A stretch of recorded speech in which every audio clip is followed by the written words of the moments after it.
So, what inspires me to write extreme horror? Trauma. I think I already covered it in my life, but just in case you missed it, most of my books sit under umbrellas of like splatterpunk, extreme horror, that kind of thing. So, example, Wilderness is covered by domestic violence. It talks about a woman who is completely oblivious to her past and trying to come to terms with trauma that she's basically buried so deep within herself that her own memories have kind of faded into themselves. It's a very bizarre horror.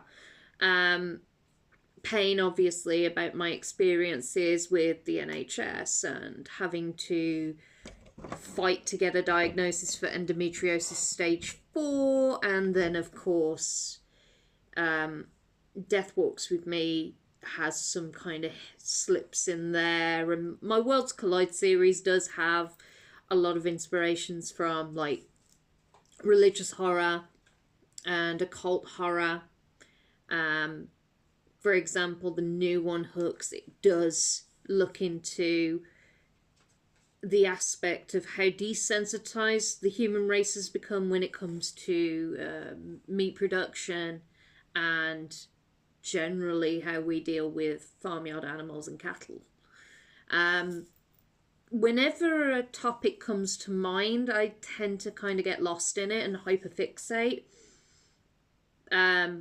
But I found that the strongest drive for me is I find writing cathartic. It helps me kind of work through things in my own head that I can't project. So this is my therapy. Writing is my therapy, and it's my way of kind of working through some issues within myself. So adapting a film from one of my books, I already kind of touched on this briefly, but for me, I think Hooks would be a really good, very strong kind of movie because it's very visceral.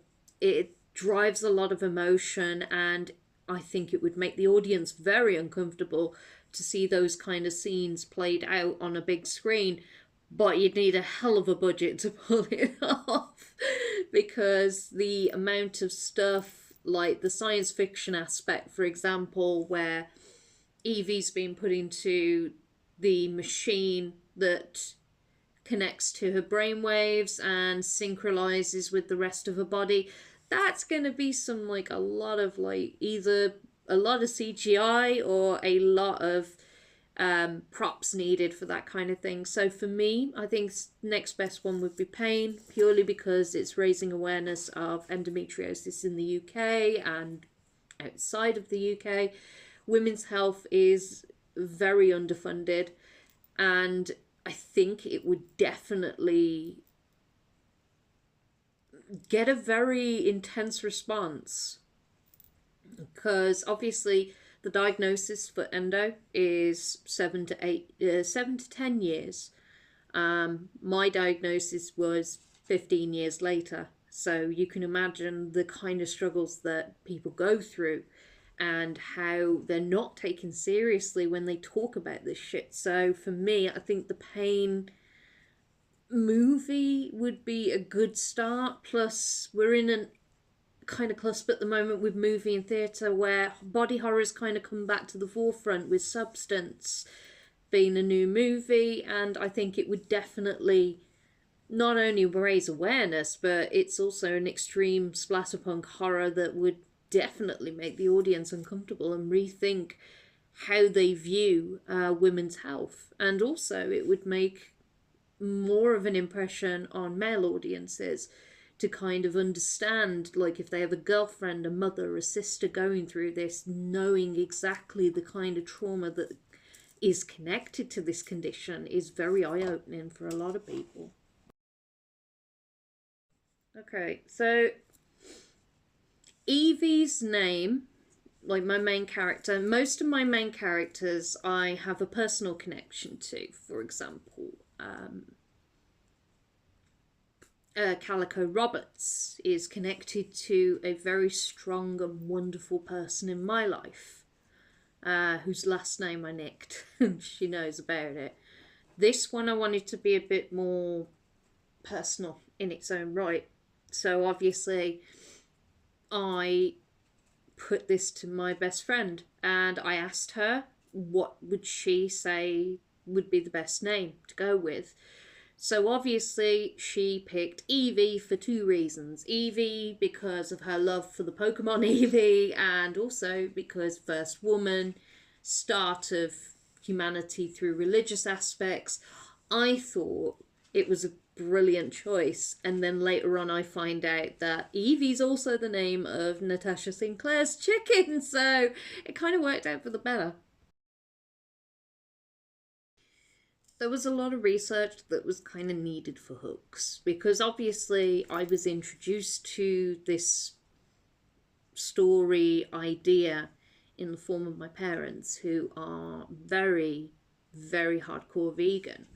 And obviously they introduced me to films like Pig Ignorant and Dominion, and I also did my own little bits of research and learnt from other like writers and authors. Tender is the Flesh and Cows, and then The Cove, which talks about dolphin farming. There was a lot that I had to kind of get my head around because I wanted to do it correctly. So I also had to do some research into how the animals were treated during the process. So I ended up going to a very well-known vegan activists page, and I ended up watching like the scenes that he used for Pig Ignorant. I listened to his talks. I saw his research into various different companies. I looked into the farming industry. I looked into the marketing industry. I looked into the farming industry as a whole, and also did some research on the types of treatments and the ways that the animals were treated within their confines. Like, I also looked at bits and pieces from Vegan UK, and I went on to Peter's website. I learnt about the battery hens and how they were treated. I learnt about the gas chambers for the pigs. I learnt about cows and how they were artificially inseminated, and the dairy industry and the meat industry as a whole. I had to do it to sit well within the parameters of the book, because obviously Eevee's going into these bodies. I wanted to make sure that I got my research down to an art form. So, hardest chapter. Because bearing in mind, I did 7 days. I did a little bit of a reprieve on one of the days, but I needed to do 7 different aspects. So I think the hardest one for me had to be the pigs.